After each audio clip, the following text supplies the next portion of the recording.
So, as I've not been able to find any info anywhere else on the internet, nor YouTube videos, showing it here for everybody else's benefit.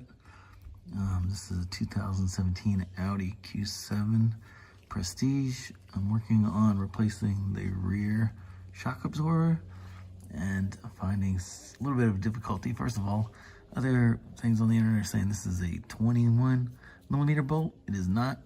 It is more like an 18, I think, which of course doesn't come standard. So Audi for that. Secondly, I think you can get it with an 11/16.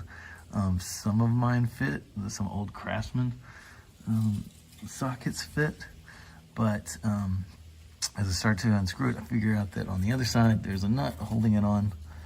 So I have to get this plastic off, which consists of two tabs that were right here that you have to squeeze with pliers and push through their plastic, but then they're getting caught on the opposite wall.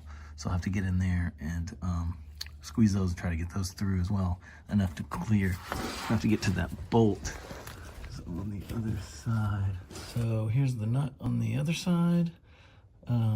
It appears to be 11/16 as well, or 18 millimeters. I've tried 17, I've tried 19, but they don't fit.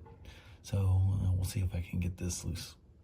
After removing that bolt at the bottom, you'll need to get these two at the top, which are 17 millimeters. Should come out pretty easily.